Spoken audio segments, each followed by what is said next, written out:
What is going on, everybody? Today we're going to analyze 6 snaps of Tyler Steen. As you guys know, he came into the game right before the first half ended. And generally speaking, I would never analyze 6 snaps of any rookie offensive lineman, but Tyler Steen is it. You know, we watched this guy's tape back in preseason. He was playing right guard, he was playing left tackle, and the guy looked really good. And I don't really hold preseason tape all that valuable, but regular season tape, especially against one of the best defensive lines in the NFL, means so damn much. And in these 6 snaps, do keep in mind they're all passing snaps, Tyler Steen showed flashes. And it's only 6 snaps, so we're going to overanalyze all 6 of them, but we're going to analyze them. Let's get right into it. So here's the second snap. This is 3rd and 2. Watch what Tyler Steen does on this play. Very impressive if you guys ask me. This is the type of stuff that allows offensive linemen to have success in the NFL. One of the things as a lineman you have to do is you have to process. So what that means is when a guy comes directly at you, he's trying to get you off balance to free up another guy. But if you can recognize the cues in the guy you're blocking, you know, sometimes they'll angle their body a little bit to the left. Sometimes their feet are off just a little bit. If you can process those cues, and if you're able to recognize who's coming directly at you, and you're able to pick that up the way he does on this one, and free up your tackle to possibly get off the block and get back over here, that's impressive.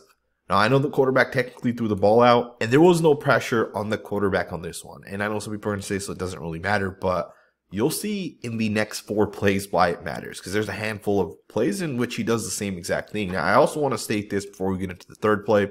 That is that the Washington Commanders understood that Tyler Steen is a rookie, and he had to come into the game at this point. And they also understood that we're going to put our best guy on this rookie. We're going to put Daron Payne over Tyler Steen. And we're going to run these defensive line games directly towards him. We're going to put him in these positions in which we can possibly get off the field. Now, here's the 3rd snap here. This one's pretty impressive as well. Once again, they're going to run a game to the inside, and he's going to pick it up. Once again, Tyler Steen is going to recognize Daron Payne is going to slant this way, and Jonathan Allen's going to come around. He's going to be able to process that. He's going to be able to pick it up. You'll see Steen's going to keep his eye on the defensive end, just in case the defensive end's the guy to kind of stunt. But he's able to process as number 94 and 93 right there run that defensive line game. So it's a good job right there in terms of processing. He's able to pass off one of the defensive linemen, come back, pick up the other defensive lineman, and the quarterback is generally kept clean here. So to me, this is a really nice job by the entire offensive line that are able to process the 2-man defensive line game right there. It's a pretty good job. With that being stated, let's go ahead and get into the next snap. Now, this is the 4th snap that Tyler Steen played. Again, he only played 6 total snaps. This one's impressive. This might be the most impressive one. Again, 6 snaps, and they're running all these defensive line games towards Steen. That's impressive right there. So on this one, it's going to be Daron Payne that goes first, which means Tyler Steen has to get the hands into him, and he has to make sure that Payne is not able to get a free shot at the right tackle. Oftentimes what ends up happening on these games is the guards don't get into the defensive tackles and help their offensive tackle.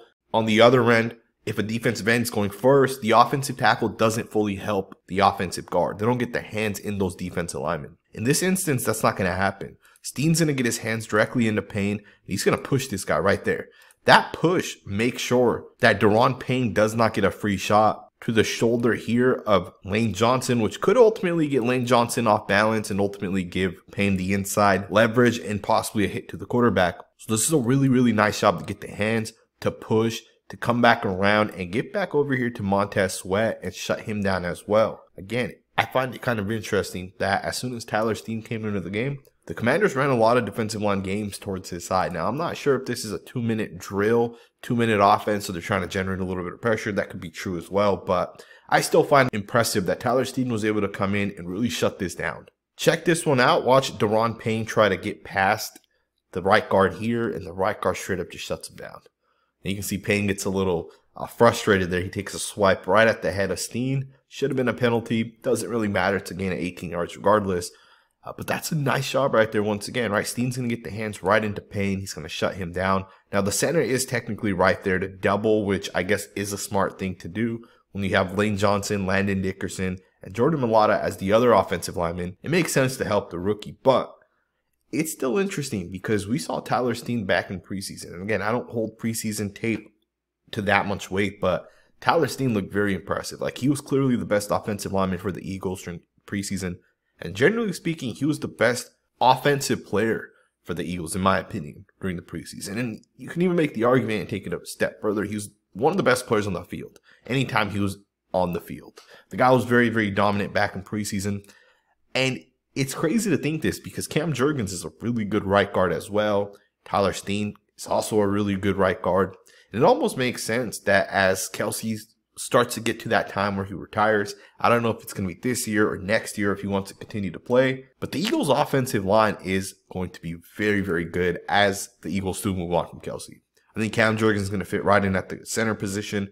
I think Tyler Steen will take over at right guard. Dickerson will continue to play left guard. And you're going to have one of the best interior offense lines in the NFL with those three guys. Like, you can already see it on tape. It's a really nice job. Let's wrap the video up with the final snap that Tyler Steen plays. Once again, he shuts down Payne, and you're going to see the quarterback throws a touchdown pass to A.J. Brown. I mean, that's a really nice, impressive drive. Not only do the offensive linemen, who for the most part had a four-man pass rush come, not only did they shut down the Commanders' defensive line, which, you know, with the four guys out there, multiple first-round picks, pretty good defensive line in my opinion, and this offensive line really shut it down. So this is a really, really nice job by the offensive line. It seems like the Eagles have really figured it back out on the offensive side. I know they had a couple games a couple weeks back where they struggled a little bit, but I hope you guys enjoyed this video. It was definitely a quick one. I did want to create the Tyler Steen video because I am very, very high on him. So I hope you guys enjoyed the content. And I do want to make one final point that was also impressive that he was doing within this play. That is, he's going to give the center the call, right?